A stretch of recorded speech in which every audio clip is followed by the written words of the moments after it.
Hello everyone. Good morning. So today we are going to discuss about the today newspaper that is 15th of November. Okay.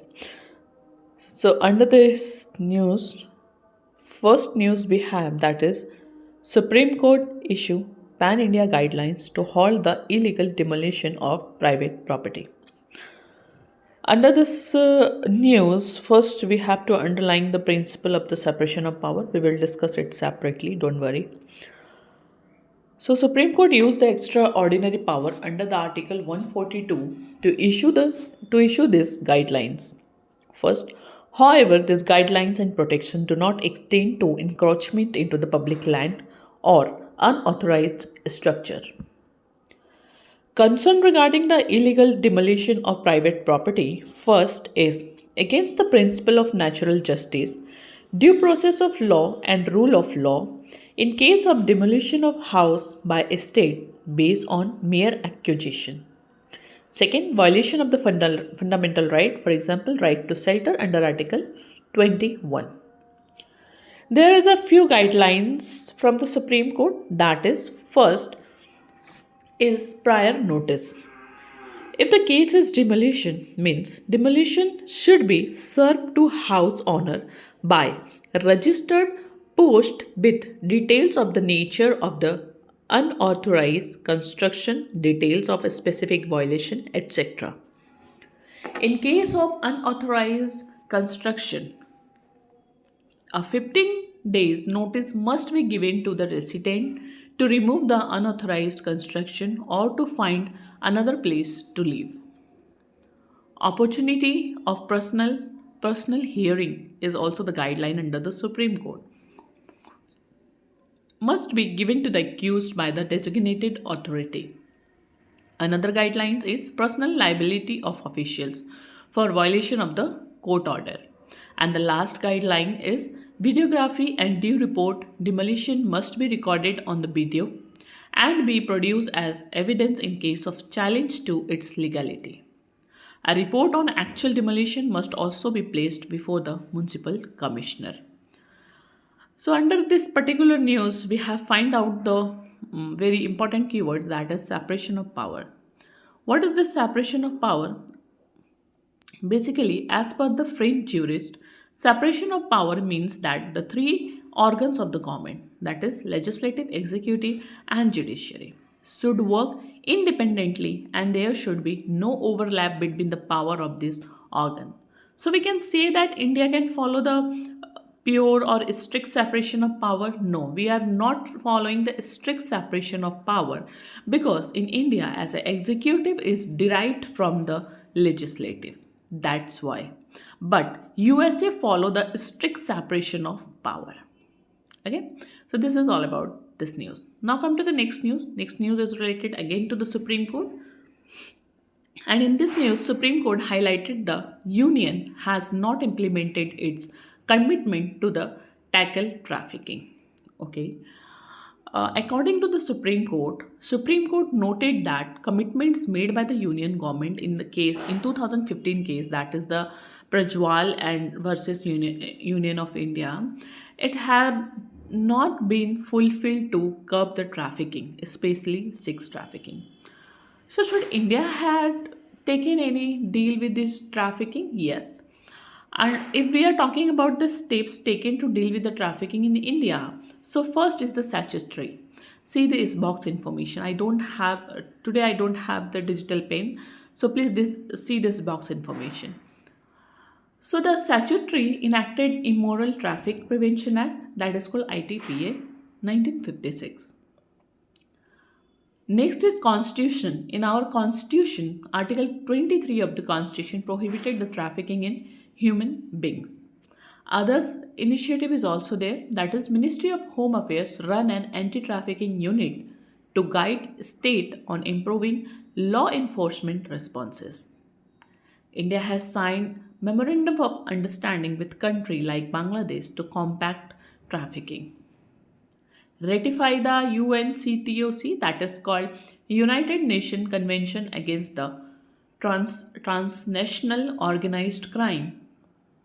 to prevent the trafficking, especially of women and children. Last one is Bharatiya Nyaya Sanhita, that is BNS, addresses the human trafficking, including the trafficking of for prostitution. Now, come to the point which is noticed by the Supreme Court. There is a few key commitments made by the Union government under this case. First is establish the organized crime investigative agency. Second, constitute a committee under the Ministry of Women and Child Development to prepare a comprehensive legislation dealing with the subject of trafficking. Legislation was supposed to cover the prevention, pre and post rescue of the victim and their rehabilitation.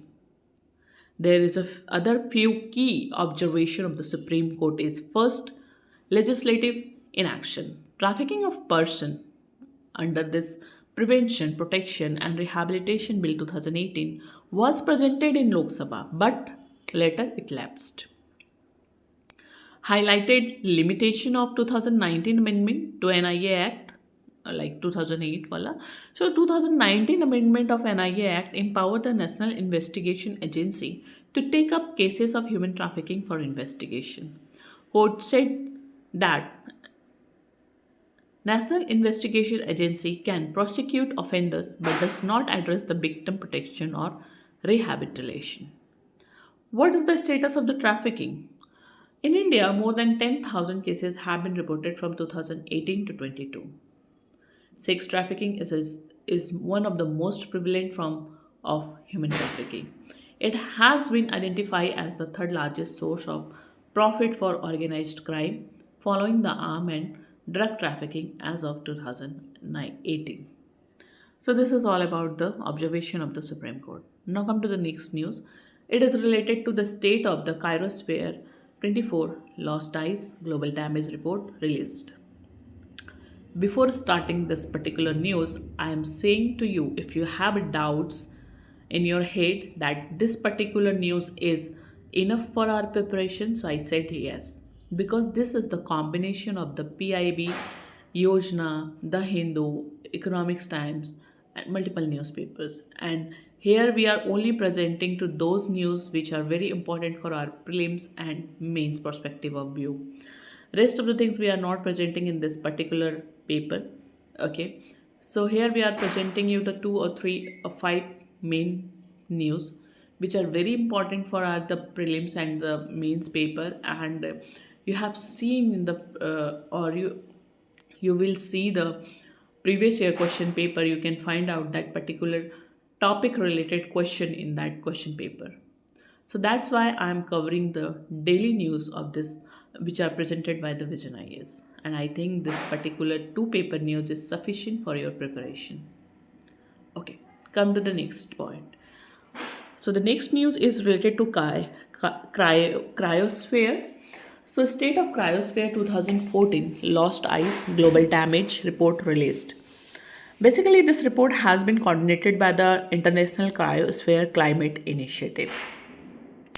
What is cryosphere? The first thing is that in our mind, that is, what is cryosphere? Basically, it refers to area of snow or the ice on earth subjected to temperature below 0 degree Celsius for at least part of the year, and includes regions such as the continental ice sheet, ice caps, glaciers, permafrost, etc. For example, Greenland, Antarctica, Hindu Kush, Himalaya, etc.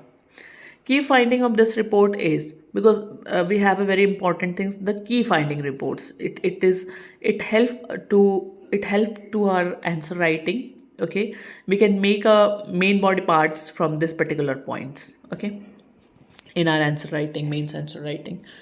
So the first point is accelerated loss of the ice sheet. Greenland ice sheet is currently losing 30 million ton of ice per hour. Moreover, ice slabs in northern Greenland have lost 35% of their total volume since 1978. So this data is very important. Okay, please note it down. Sea level rise. Rate of the global sea level rise has doubled in the last 30 years. And as per the current trends, it would increases to 6.5 mm per year by 2050. Melting the glacier. So in Venezuela recently joined, and Slovenia first to lose their final glacier in the modern times.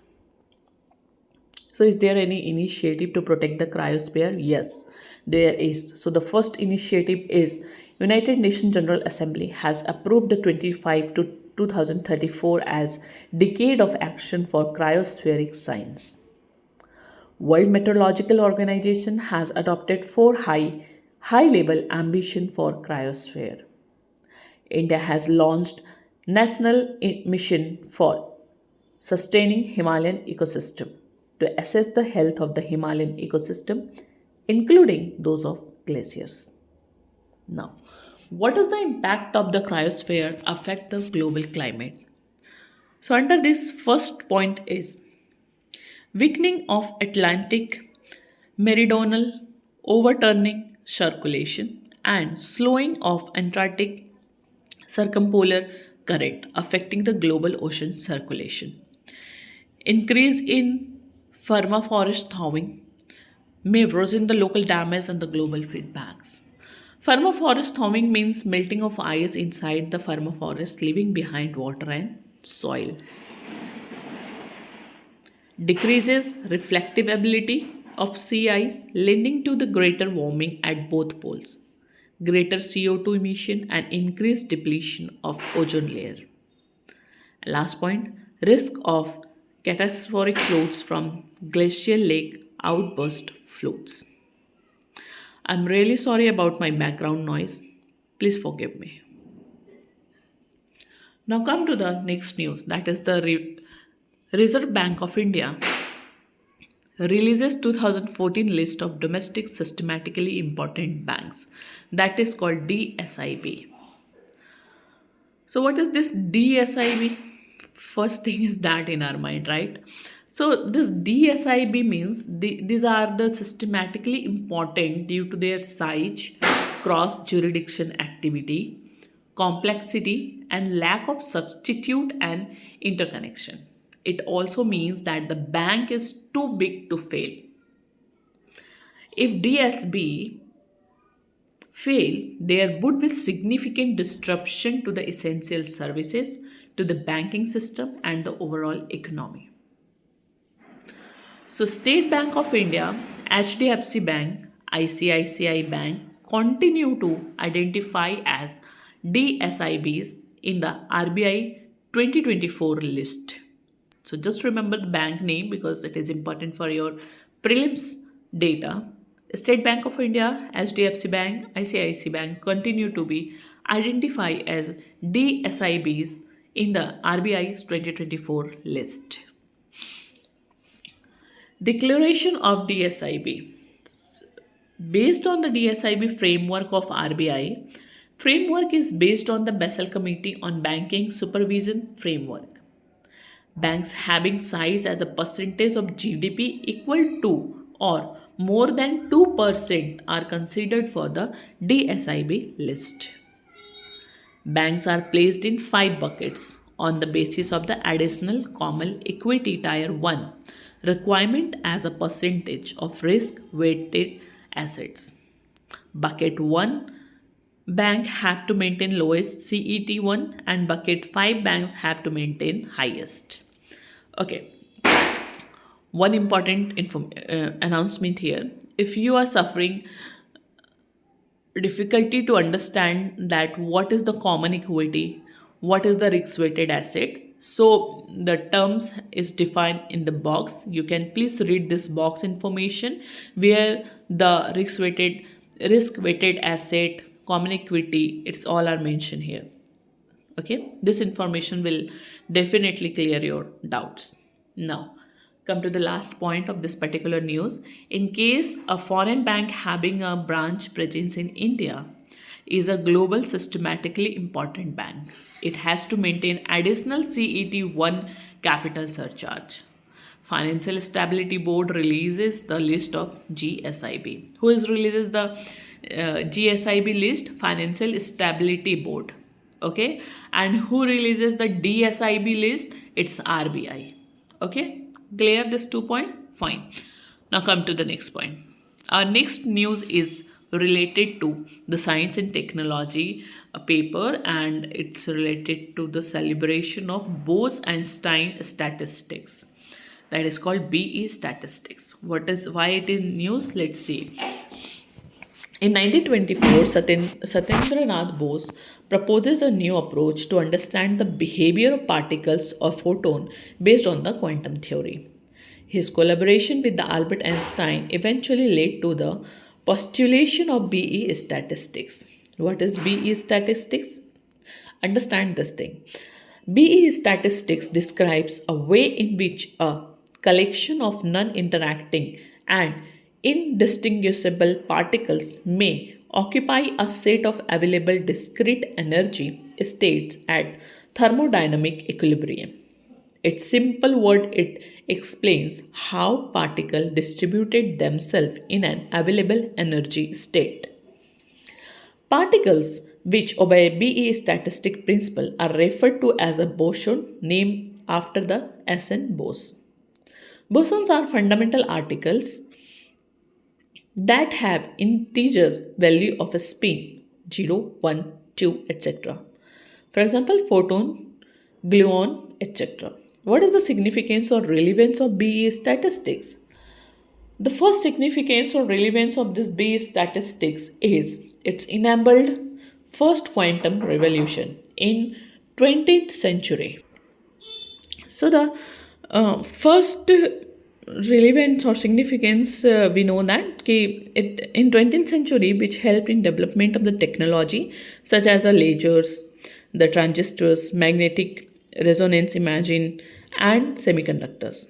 Second revolution is defined by the development in technologies like quantum computing and the quantum sensing, etc. Discovery of the fifth state of matter, that is the Bose-Einstein condensed state, BEC, is a state of matter created when particles are cooled to near the absolute zero. So you are able to see the image regarding the BS statistics. See, this is okay. Now come to the next news that is related to the report on municipal finances released by the Reserve Bank of India. Basically, it analyzes budgetary data of municipal corporation, identifying the opportunity, challenges, and suggested the measures to improve their financial health. What is the key finding of this report? First, low revenue collection. Municipal municipal commissioner municipal corporations generate only 0.6% of GDP in revenue, much lower than the central government and the state government. Heavy resilience of on transfers. This municipal corporation rely heavily on the government transfer. Grants from the central and the state government have increased by 24.9% and 20.4% respectively. Under this report, it's increased the municipal borrowing. It has risen from 2,886 crore to 13,364 crore. Bonds, its total 4,204 crores, with most bond privately placed. So, what is the challenges in municipal finances?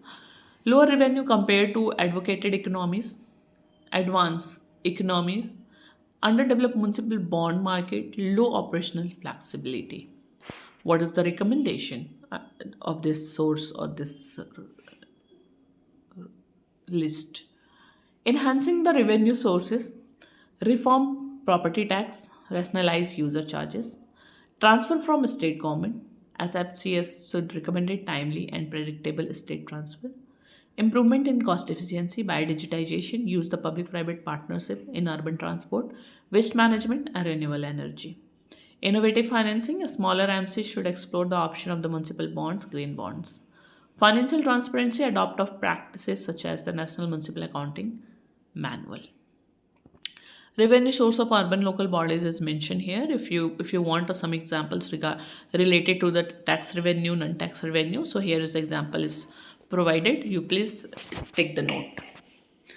There is a few things in the news also. Let's see. Exercise in news are Garuda Sakti. This Garuda Sakti is a joint special forces exercise between India and Indonesia. Basically, the objective of this Sakti, Garuda Sakti, is to enhance the capabilities of the forces from the both sides to conduct joint military operation to counter terrorism. Okay, just remember Garuda Sakti, Indonesia, India, counter terrorism. Next is Purvi Prahar. It is also the tri-service exercise being conducted by the Indian Army, and basically it's an integrated joint operation in improve the combat effectiveness of the Indian Army, Navy, and Air Force in the challenging mountains terrain. Okay, read about the Umang. What is this Umang? This is a unified mobile application for a new age governance. Marks its seventh anniversary with 70 million users benefiting from its services. It is developed by Ministry of Electronics and Information Technology and the National E-Governance Division to drive the mobile governance in India. It provides a single platform for all Indian citizens to access the pan India e governance services ranging from the central to local government body. For example, passport seva, pension service, weather forecasts, etc. So, if you want to register for the passport, or if you want to need any information from your grandparents' pension or something else, or if you want a weather forecast, so you can download this Umang app and use it. You get benefited from this thing. Okay, now read about the one more thing that is called the diammonium phosphate. What is this? Recently the farmer in Haryana and Punjab have been hit the shortage of the fertilizer. This is called the diammonium phosphate. Basically, this diammonium phosphate is made from the high concentrated of two macronutrients, that is phosphate and the nitrogen, essential for the plant growth. It is world most commonly used fertilizer that is high soluble and the get quickly dissolved into the soil. Its distribution policy is that it has been decontrolled since 1992, and the availability of DAP fertilizer is decided by the market force of demand and supply. So the union government monitors availability of the fertilizer at a state level, and the state government are responsible for its tie-up with the manufacturers and importers and further distribution within the state. This is the things about the diammonium phosphate. Let's see the boring billion. What is it? Recently, some experts have suggested that boring billion was not really the dullest period in Earth history. So, what is boring billion? 1.8 billion and 800 million years ago in Earth history. Uh, what is the feature of this boring billion? Actually, it's represent a period of geobiological stasis marked a delay in the evolution of complex life, primarily due to low level of oxygen in the atmosphere. Most of the living species were simple unicellular organisms that had minimal requirement for life. So, what is the significance?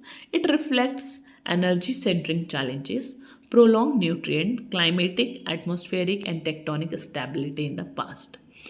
In the UPSC exam, in the prelims, the word come boring billions. You just understand that it is a 1.8 billion or 800 million years ago in Earth history. So, this is related to Earth history. Okay, now let's move to the mealworm larva. So recently, this larva has been discovered in Kenya. It is a plastic-eating insect. Bacteria, their guts. Okay, it hosts by the bacteria in the gut.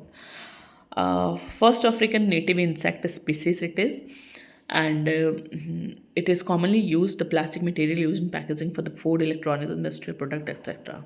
So known for durability, it is difficult and costly to recycle it through the traditional method of the chemical and the thermal processing, which can create the pollutants. This is all about the mealworm larva.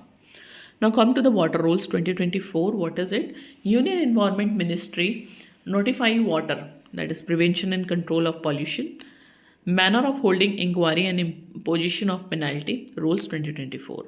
Under the water rules 2024, the rule comes in backdrop of the amendments wherein offences and violation of the act were decriminalized, replacing them with penalties. It had also allowed the centre to appoint the authorized officer to adjudicate the offences, violations, and determine the penalties.